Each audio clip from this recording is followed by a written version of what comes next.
Hello, Heat Seekers. It's Chris back with another day on our Heat Sheet Advent calendar, and today I'm going to give you my top 5 wrestling returns of 2024.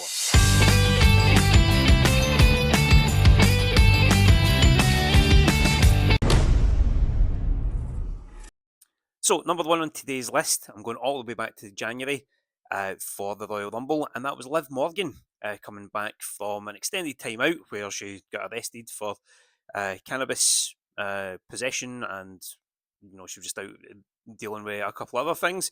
But she came back at the Royal Rumble in January 2024, aligned herself with Dirty Dom, and has been a thorn in the Ripley's side all year long. That's now continuing. She's now part of the Judgment Day.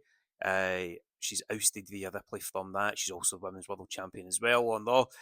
So yeah, it's been a pretty good year for Liv Morgan, and it all stems back to that return at the Rumble.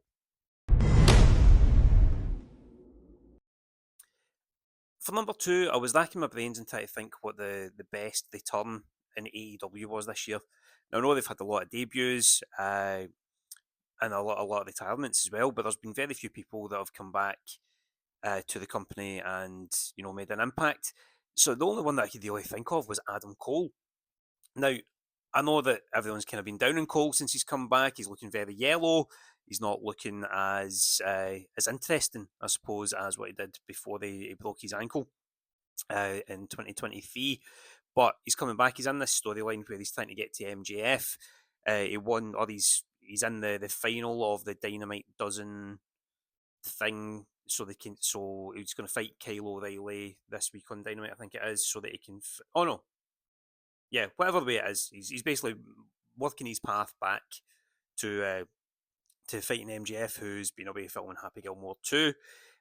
And I think with all the heat, good heat that was behind Better Than You Baby in the lead up to All In last year, and then obviously Cole's injury, that all fizzled out, and the Devil stuff fizzled out as well. I would really, really love to see that get back to what it promised to be, that rivalry was going to be. I just hope that there's nothing fucks up this time. So Cole coming back, I think, is going to be a big thing to push what should be an intriguing and compelling storyline if they can get back to how everyone was feeling around them a year and a bit ago. A more recent return is making my number 3, and that is Paul Heyman. Paul Heyman returned at the SmackDown Before Survivor series to announce that CM Punk would join the original Bloodline team to take on the new Bloodline in the War Games match. And it's been a big thing that, like I've said on multiple podcasts, I'm not 100% fully invested in the Bloodline stuff. I think it's been going on very long. I enjoyed the addition of Jacob Fatu to the new Bloodline. I think he's been great for it. But there was just that, you could see it building. You could see this building when they were trying to put the team together. And Heyman coming back, looking not fitter than ever, I suppose, but looking healthier than he was before they took the time out, because without Roman, without his tribal chief, he started to look dishevelled. His hair was growing out. It was looking a bit more gaunt. Obviously, wasn't tanning. Just playing on the fact, that, or just committing to the character, I suppose, and committing to the story. But his return, obviously heralded the return of CM Punk after his Bad Blood match with Drew McIntyre, put him into the Bloodline team for War Games and help them get to the win. And we're now hopefully going towards bigger and better things with both sides of the Bloodline. At this stage, we've got a lot culminating out of Sammy and Seth and Drew and Punk being involved with the Bloodline as well, and all that kind of stems from Heyman coming back to bring Punk back into the SmackDown fold. So yeah, Heyman coming back, a good job.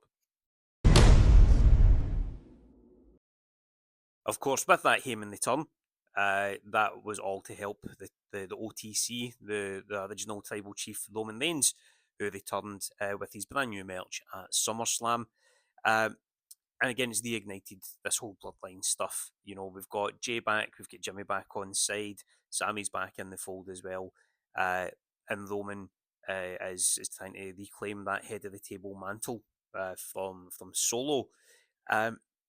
It's an interesting one. Roman's been embroiled in this bloodline stuff for what, 3 years now. We'll be coming up in 3 years minimum anyway. And I think it's probably time we went in a new direction with it.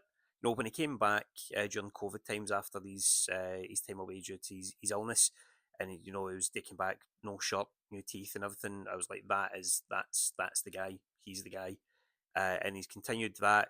He's been the biggest prick on wrestling for a long time. Uh, you know, all the stuff with Cody and The Rock at WrestleMania as well. You know, that match was full of like 190 turns that could have been great. But they turn now. I think this is the time where they need to start taking the bloodline stuff home and move Roman on to something else. Get him a few more challengers. Get him away from the family side of things. However, with the Netflix stuff coming up and probably a deeper dive into the melodrama of it all, we might see a lot more of this kind of stuff going forward. But for now, I'm glad that Roman's back. I just want to see him push on and do something new. Now, I was going to give number 5 an honourable mention to John Cena, who announced that he was going to come back in 2024, but he's not done anything. It's probably going to be 2025 before we start seeing him on live events and TV and pay-per-views and stuff. So I'm going to skip that and go to another very recent return, which is bound to set off numerous storylines and a lot of compelling wrestling television. And that was Big E coming back on Monday Night Raw last week for the Raw 10th anniversary thing.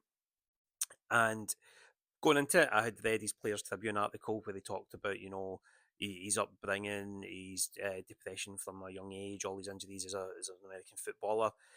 And you just want to pull for the guy. You just want to pull for the guy. And obviously, with his broken neck, we don't know if he is going to wrestle again. He seems content from that article that if he doesn't wrestle again, he's fine with that. But then to then go and watch the segment with Woods and Kofi, and just how cold and callous they were with him. You broke your neck, so what? Oh, hearts broke across the wrestling universe with that. And although it was the first time we've seen Big E in a ring, not actually doing anything, but just being in that ring, there's that hope that we are going to see him more. He even said, he wanted to be the Kofi and Woods' manager going forward. He was going to be Monday Night Raw every week after that, but they kicked him out. And I want to see him back in my television.